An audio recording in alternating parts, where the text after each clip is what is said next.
আসসালামু আলাইকুম আম্মু। ওয়ালাইকুম আসসালাম। আমাদের ভাষা দিবসের অনেক অনেক শুভেচ্ছা তোমাকে। তোমাকেও শুভেচ্ছা। 21শে ফেব্রুয়ারি থ্যাংক আজকে ইউ, থ্যাংক ইউ।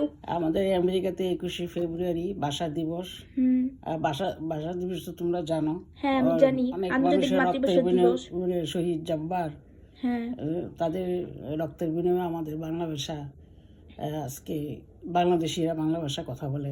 কিন্তু আম্মু আমার কোশ্চেন তাছাড়া হচ্ছে হ্যাঁ বলো। যে এই মাতৃভাষা দিবস এটা তো আন্তর্জাতিক, কিন্তু এটা কি সব ভাষার জন্যই না শুধু বাংলা ভাষার জন্য? কিন্তু এটা তো না, ইন্টারন্যাশনাল। আন্তর্জাতিক ভাষা হচ্ছে ইংলিশ, কিন্তু আমাদের বাংলা ভাষাটা আন্তর্জাতিক হওয়ার কারণ হয়েছে আমরা অনেক চেষ্টা করতেছি যারা যেখানে আছে যে দেশেই, কারণ একমাত্র নিজের মাতৃভাষার জন্য যুদ্ধ করে এবং রক্ত হয়ে হয়ে আমরা এই স্বাধীনতা নিয়ে আসছি। আমাদের মাতৃভাষা, মায়ের ভাষা, বাংলা ভাষা আমরা ছাড়বো না, আমরা উর্দুতে কথা বলবো না। তো যার জন্য আমরা এই বাংলা ভাষাটাকে আমরা নিজেরা মায়ের ভাষা হিসাবে আমরা পালন করি এবং মায়ের ভাষাটা। এখন প্রশ্ন করতে পারো তুমি, এখন কি বাংলা ভাষা কি মানুষের ভিতরে আছে? আছে। আমি বলি যে হ্যাঁ আছে। যেমন গ্রামে গঞ্জে শহরে আমাদের কিন্তু প্রত্যেকটা জায়গায় আঞ্চলিক ভাষা আছে। গ্রামের ভাষা যেটা বলে একটা আঞ্চলিক ভাষা আছে, সাধু চরিত্র ভাষা।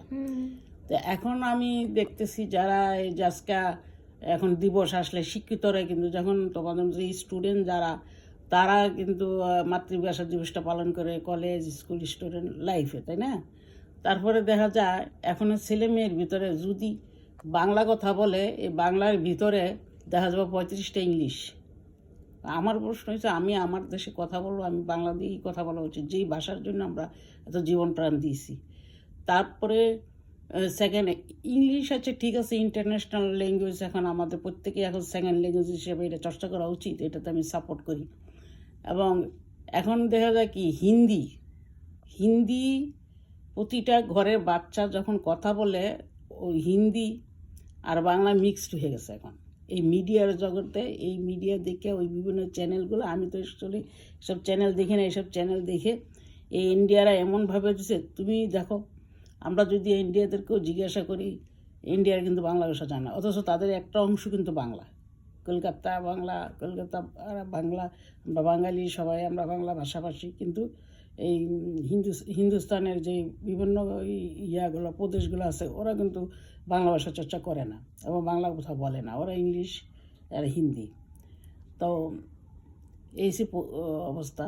সো আমরা সবসময় বাংলা ভাষাকে ধারণ করতে চাই, যে দেশে থাকি যেভাবেই থাকি আমাদের নিজেদের মানুষের সাথে ভাষাভাষী শিখি, প্লাস অন্যদেরকেও শেখানো আমরা চাই, যেহেতু আন্তর্জাতিক ভাষা। যেমন আমরা যেখানে আছি এখানে আমেরিকাতে, তুমি দেখো না আমেরিকাতে যে বিভিন্ন ট্রেনে অ্যাড হইতেছে, পাশাপাশি বাংলা উঠতেছে, ঠিক না? এই যে তোমার স্কুলে কলেজে বিভিন্ন আমার কাছে চিঠি আসলে বাংলা আর ইংলিশ দুইটা দিয়ে পাঠায়, যেহেতু আমি বাঙালি।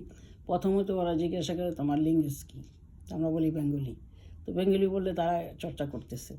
তো আমেরিকা থেকে শুরু করলে হয় প্রতিটা দেশই সব জায়গায় করে, তো ইংলিশ আমেরিকা তো সব দেশকেই তারা কম বেশি মূল্যায়ন করে, সব দেশ শাসন করে, এসব মিলে যাই। লন্ডনও এগুলা বাংলা ভাষা চলতেছে, যেখানে যেখানে বাংলাভাষী মানুষ আছে তারা অনেকেই চেষ্টা করতেছে যে নিজের ভাষাটাকে বিভিন্ন করার জন্য। তা নতুন প্রজন্ম তোমরাও করা উচিত। আম্মু, আমি মনে প্রাণে সব দিক থেকে বাঙালি। হ্যাঁ। খাওয়ায় বাঙালি, ভাষায় বাঙালি, পোশাকেও বাঙালি। আমি একদম বাঙালি। তারপরে তুমি তো আসোই, আমাকে সবসময় বাংলা রিলেটেড সবকিছু তুমি আমাকে বলতে থাকো। বাংলা নিউজ থেকে শুরু করে রাজনীতি থেকে শুরু করে সবকিছুই আমাকে প্রতিনিয়ত চর্চা করাইতে থাকো। সেই হিসাবে আমিও একজন বাঙালি।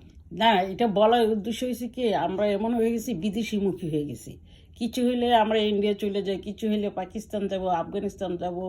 এখন এটা আবার বিদেশে যারা টাকা আছে কি কেউ বলে এটাকে সুইজারল্যান্ড, বিভিন্ন দেশে চলে যায়। কিন্তু আমার কথা হচ্ছে প্রতিটা ভিউ কিন্তু একই রকম হয়, হয়তো কম বেশ দেখার জন্য।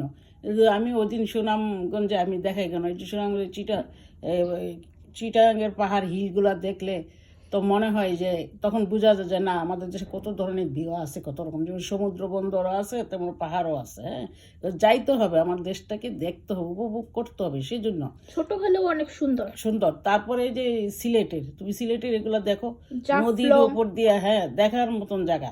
এই জায়গাগুলো যদি তারপর চা বাগান। আমরাও যদি না যাই, আমরা যদি যাই তাহলে আমাদের এই পিকচারগুলো, এই যে এখন বর্তমানে ইউটিউবাররা বিভিন্ন চ্যানেল দেখাচ্ছে, এগুলো দেখাইলেও বিদেশিরাও আসবে আমাদের দেশে, আমরাও বিদেশে দেখবো। কিন্তু ওটা হয়েছে কেন, এই সারা পৃথিবীর মানুষ যায়, সেখানে যায় তারা ভিডিও ধারণ করে করে দেখাইছে, ওইটা মানুষ করছে ঠিক আছে আমরা ওখানে যাই দেখে আসি। হ্যাঁ, এখন আমাদের হয়েছে কি, আমরা তো গরিব দরিদ্র দেশ, স্বীকার করতে হবে, এখন মধ্য ধনী হইতেছে। তো সঠিকভাবে যদি এই সমস্ত জায়গাগুলো রাস্তা করে দেওয়া যায়, রাস্তাঘাটটাগুলো সুন্দর হয়, মানুষ এই সমস্ত ভিউ দেখতে যাবে, এই সমস্ত সিনারি দেখতে যাবে। তো এই সবুজ বাংলা, আর সবচেয়ে ব্যাপার হচ্ছে তুমি দেখো আমাদের দেশে কোথায় কি না হয়, যেই জায়গায় যেটাই লাগাই দেবো, যেই জায়গায় যে গাছটা লাগাবো সেখানে কিন্তু হয়। আমাদের মাটি উর্বর। হ্যাঁ, আবার এত সুন্দর একটা মাটি, চারিদিকে নদী দেশ, পানি দিয়ে গাছগুলো করা যায়। কিন্তু অন্য অন্য দেশে কিন্তু তা না, পাথর বালু মিক্স বিভিন্ন কিছুর কারণে ওই সমস্ত দেশে কিন্তু সব কিছু হয় না। হ্যাঁ, যাই, আজকে মাতৃভাষা দিবস, সবাইকে শুভেচ্ছা জানাই। বাংলাদেশের পাশাপাশি আমাদের যারা, সকলের প্রতি আন্তরিক ভালোবাসা এ বলে রাখলাম। বাই। বাই।